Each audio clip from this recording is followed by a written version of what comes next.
Welcome back to another episode of the Property Management Success Podcast on the Property Management Aid Station here with Mark Brower.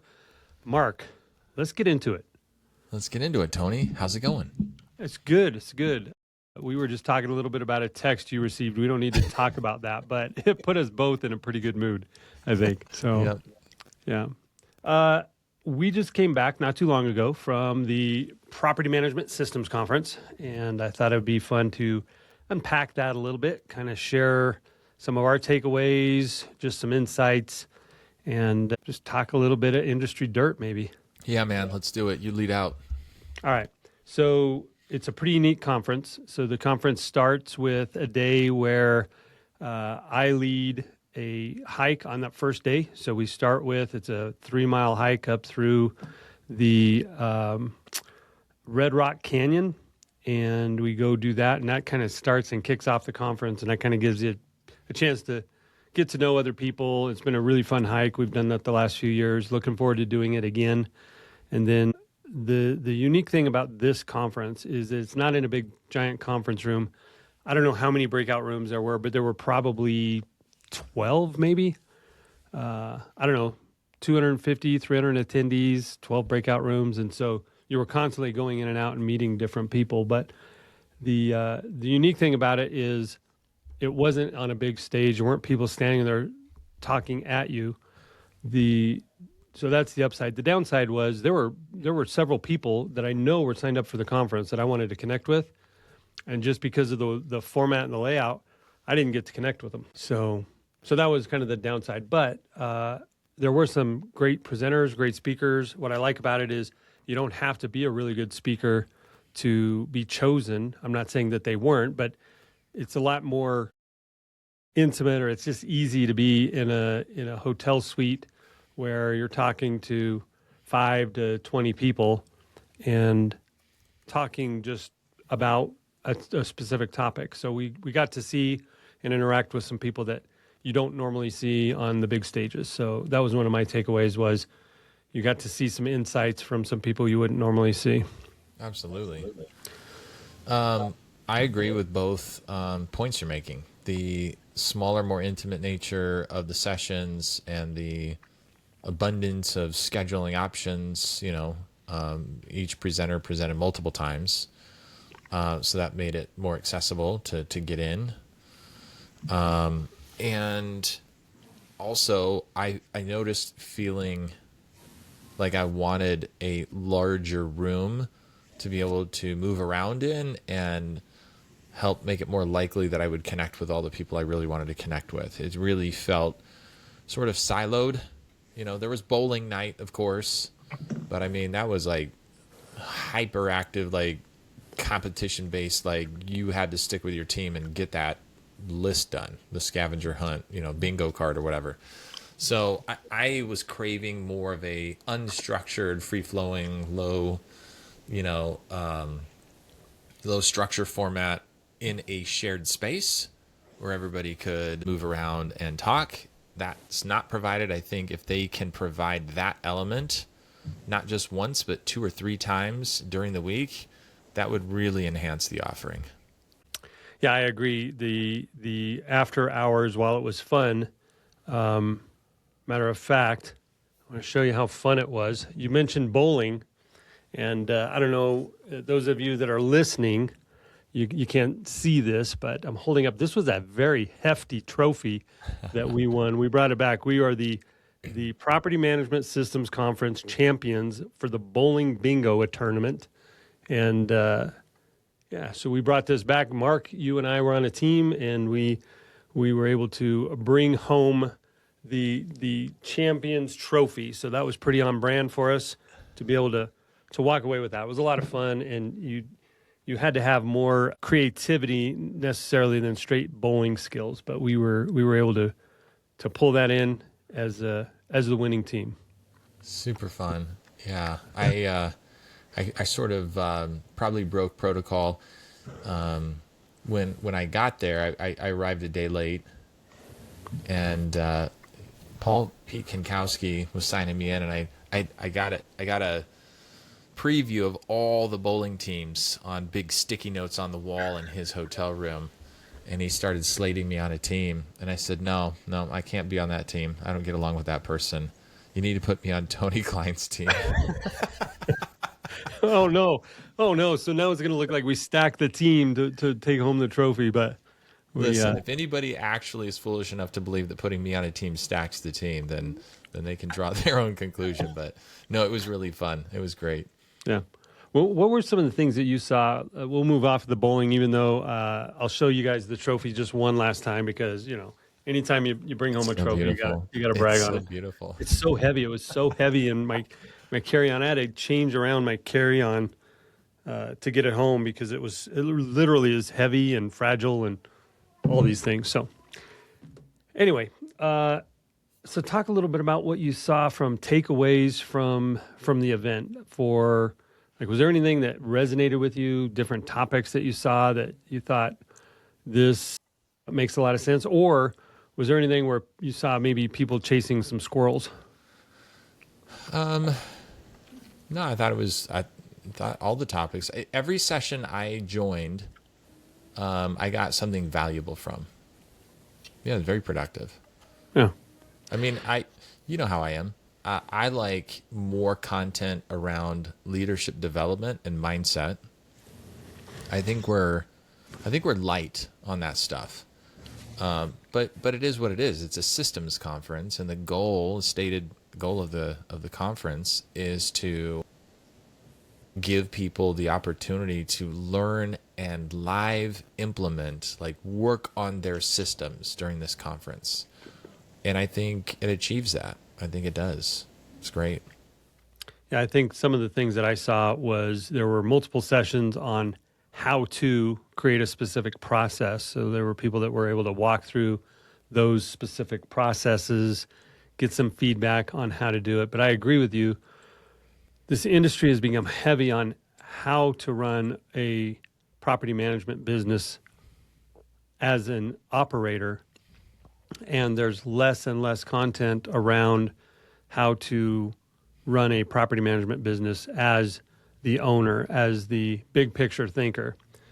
And one of the things, I know our listeners have heard me say this a few times now, but I'm really, for 2026, I'm driving home the message that there's $10 an hour work, $100 an hour work, and $1,000 an hour work.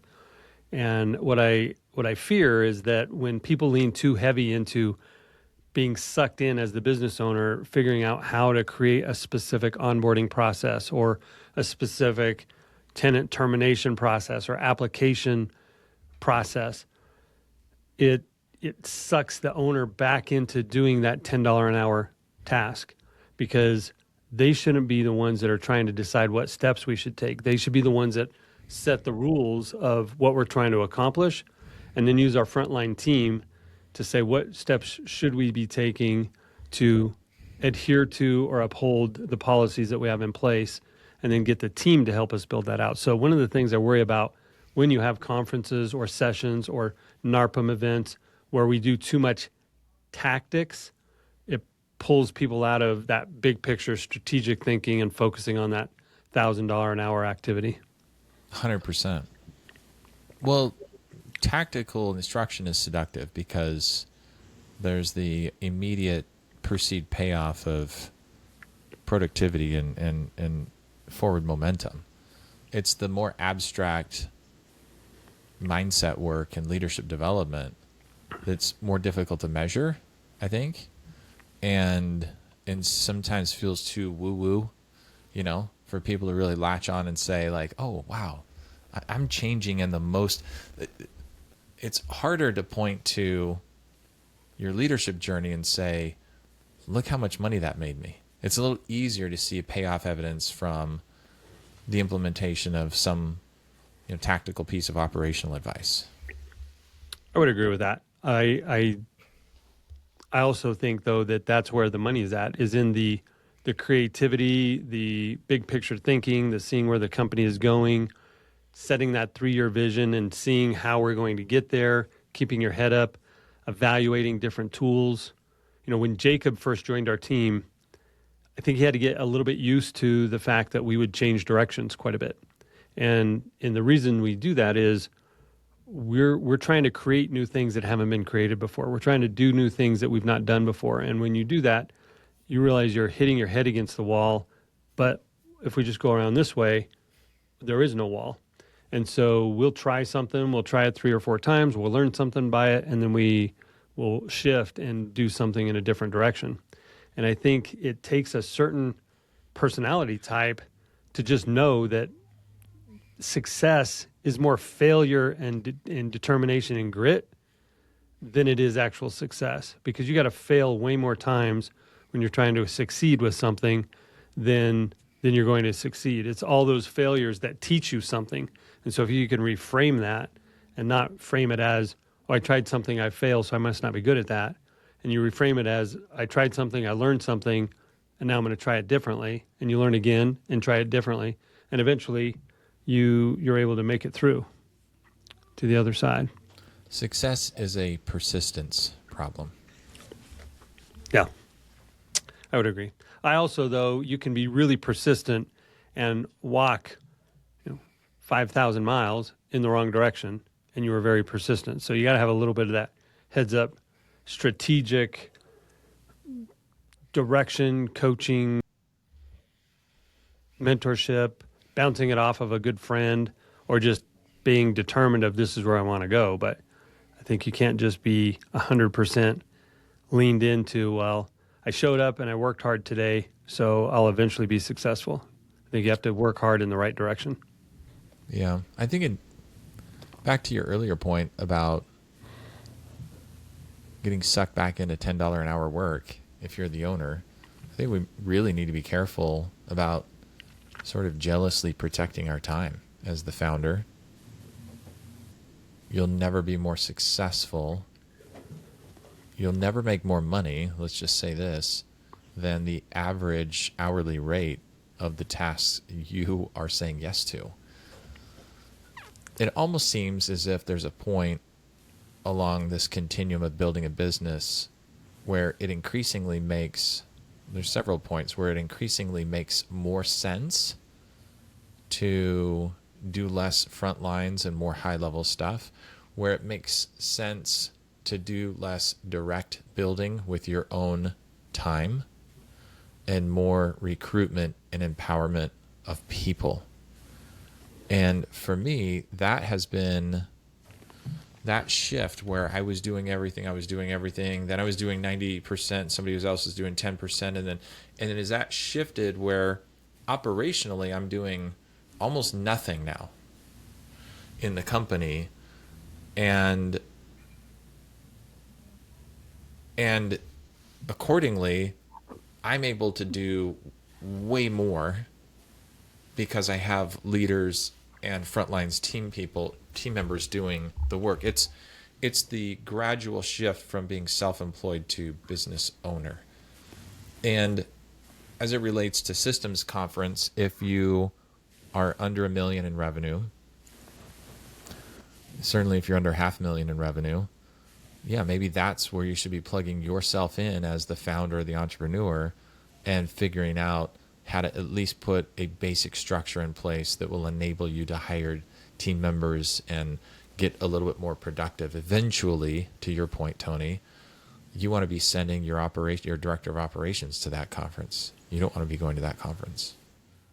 Or at least going, but doing different things while your director of operations is being really intentional about how to build out the thing. Because there was a lot of high-level people there that if you were going as the business owner, you connect with those right people and have those right types of conversations. I still think it's a very worthwhile conference, 100%.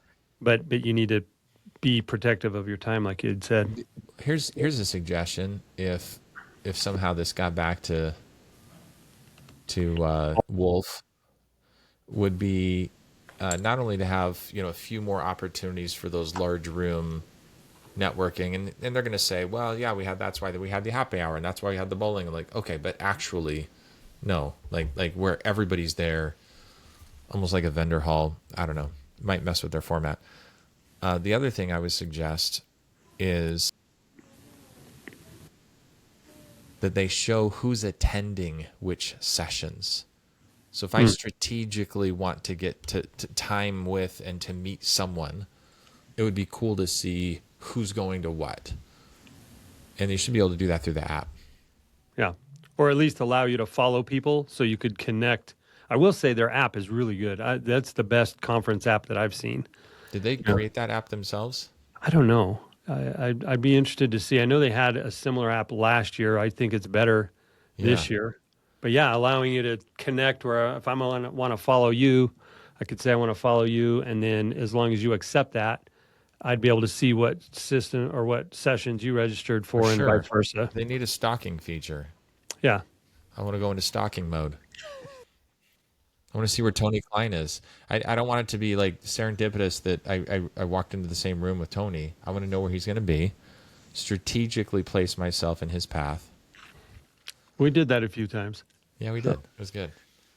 You said something though I want to circle back to because you had mentioned like at what point do you need to be at $1 million in revenue, $500,000 in revenue, and in something that you said triggered. I don't remember what it was now, but I just held on to the thought. We all start in this business. Most of us start in this business managing a few properties ourselves, and then we hire somebody. And so we either hire somebody that's going to be just like us. So now we're portfolio. They're going to do all the same stuff I'm doing, and they're just going to do it with their own properties. Or we hire somebody and they become our assistant. And so essentially they start taking things off our plate. So now we're leaning into being departmental.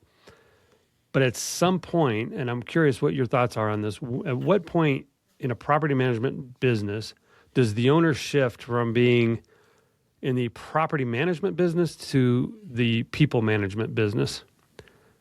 Because there is a switch, and if you don't make that switch, you will never grow past a certain level because you're constantly still dealing with managing those properties. 100%. And that's what leads to burnout eventually. It's the inability to sort of pull back up and out and look down on the business and say, what does it need? How am I the bottleneck? And how do I need to add capacity? It could be that you need to add better processes. That's what we kind of default to. Like, well, if I just automated everything. Well, yeah, but maybe not. Is it the people? Is it their training? Is it how we hire people? Is it, how quickly we fire people? Is it investing in my leadership journey and going to the right conferences and being around the right people and listening to the right podcasts? Like, there's so many pieces to it. That's what makes it such an interesting, fascinating, engaging game. It's like a real life board game that we're playing real time, So the a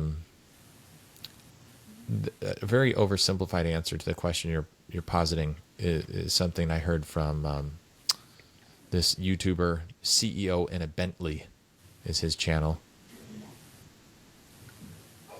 And he said, from 0 to $1 million in revenue, you have a product market fit problem. From 1 million beyond, you have a people problem. It sort of oversimplifies things, but I really think that, if you have less than $500,000 in revenue, certainly if you have less than $500,000 in revenue, you've got to figure out your product market fit. You got to figure out who you are, what you do. And by the way, I see people making this mistake all the time with small property management companies. Don't think it's a good idea to pretend to be bigger than you are. Like actually, it's a flex that you're a small property manager and that you are a unique individual that can deliver service in a way no one else can. And the level of availability and commitment and responsiveness to your brand when you're small blows away everybody else. I see way too many property managers putting up a website pretending to be a larger company than they are because they think they can borrow credibility from that faux persona. I think it's a massive miss. Anyway, that's a little sidebar. But product market fit, figure out who you are, how you solve this problem better than anybody else, how you can articulate that well, and then if you can't start adding 8 to 10 doors a month, you don't have good product market fit yet. But once you are adding 8 to 10 doors a month, now you know that you can start making plans to hire people. When you hire people, do not underpay for crappy assistants that are just going to bog you down. As soon as you possibly can, hire someone who thinks and acts like a leader, who can actually take things off of your plate. And that's your fastest path to accelerating out past your first million in revenue. So there's two things that you mentioned I want to touch on. So the first one is, and I'll go in the reverse order, but the first one is, you mentioned growing at 8 to 10 doors. And I hear this number thrown around all the time. I just want to grow 10 doors a month. Well, if you think about growing 10 doors a month, you think, well, it's only 10 doors.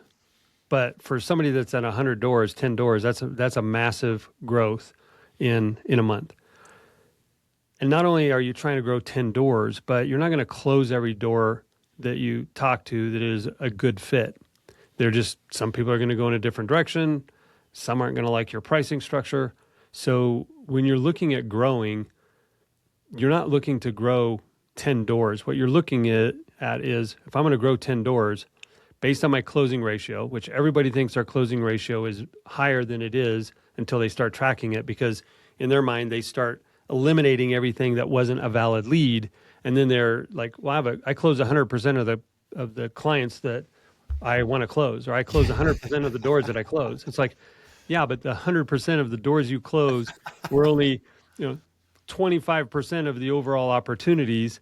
And out of those overall opportunities, only, 50% of the total leads you got were an actual opportunity, meaning some people were calling you for short-term management. You don't do short-term management. Some people are calling you to manage the property just outside of the boundaries of where you work. And that's not a valid lead. So I think when you start breaking down growth, I think it's actually more sustainable, depending on where you are in your journey and how big your company is, to look at the realistically how many leads can I generate versus how many doors can I add? Because the adding doors is the end result, not the. Now you got me thrown off here. What are we No, live? I think it's streaming good. here? What are Okay. you saying? It's Right. adding doors is the net result, not Adding doors is the net result, but people focus on how many doors can I add. What we really need to focus on is how many sales qualified leads can I generate, and those are the type of people that I want to focus on. They meet the criteria. They meet my target client. truth bombs. How Truth many of bombs by those Tony can I Klein. generate? But not every lead you generate from your marketing and your business development is going to be a sales qualified lead, meaning they fit your buy box, the people that you would work with. And so it's not you're trying to close 10 doors. It's I'm trying to generate 50 or 60 leads. And through the filtering of some of the leads aren't people you would work with, and then the ones that you would work with, some of them are going to go in a different direction. So I think if you're really looking at growing 10 doors, you have to expand to look at what am I going to do to generate enough leads to close those doors, because your closing ratio is not as good as you think it is. 100%. Okay. So that was the first thing. Then the second thing you touched on was the small companies trying to look bigger. And I can argue on either side. So I work with companies as a coach or a consultant. I work with companies that are 100, 150 doors, that's on the smaller side that I work with. And then I work with companies that are 2,000 and 3,000 doors. And the difference is, you tell me which one I'm arguing against, which one I'm up against in the marketplace, and I can give you what you need to say or how to position yourself. So, if I'm going up against smaller doors, smaller companies with fewer doors, then I can leverage and have the messaging around I'm big. These are all the economies of scale. These are all the people I can bring in. But if I am one of the smaller companies, I can flip that coin and argue the opposite side of it. And so it's not you need to pretend to be somebody else. It's you need to really lean into who you actually are and leverage that. Find out what makes you unique, and find out why people are attracted to that particular type of management style, and then create all your marketing and your messaging and your systems to be able to support that type of individual. Love it. It's like when you build it, they will come. Yep. I would add one more thing. When you build it and you market it like crazy and you tell everybody you know that that's what you built, then they will come. And it's hard to tell everybody what you've built and who you are if you're not clear about it. And I think the honest reality is it just doesn't cut it to say the same thing everybody else says. You know, there's a bunch of stuff that sounds really cool that actually everybody says. You know, we rent your property out fast. We find quality residents. We guarantee them. You know, we handle evictions better than anybody. You know, we treat your property like we own it. Like all this BS that everybody says. You forgot You, transparent. We're transparent in the way we operate. We operate with high integrity, like all the buzzwords that, yeah, that are yeah. It irrelevant that just everybody says. That's every table stakes. those are that's don't okay. So I think you hit the nail on the head. Don't mistakenly misunderstand table stakes for your differentiation, your unique value proposition. It's not the case. From the general public, when they're looking at property managers, we're all the same to them. We're all the same until we're different. And if we're all the same, then why would I pay more for something if I can get it for cheaper somewhere else? 100%. And so our job as the entrepreneur is to help our team understand and create what makes us different. And when you can leverage that, now you can say, well, this is what makes us different to these people. And that's why really drilling in that target client profile of who I want to work with is so important. When we're first getting started, of course, we want to eat so everything looks like food. So if somebody's willing to take a chance on us to manage their property, we're going to manage their property. And we're going to be pulled in 10 different directions because we've got 10 different sets of standards that we're doing for different people. But as you start to grow, you realize that's not scalable. It's not good for your mental health. It's not good for your team. It's not good for churn and burnout. And so you start to look at who is the perfect person that I want to work with. What are their needs? Where do they live? Do they live local? Do they live out of state? Like, what can I do that will offer something unique to that person?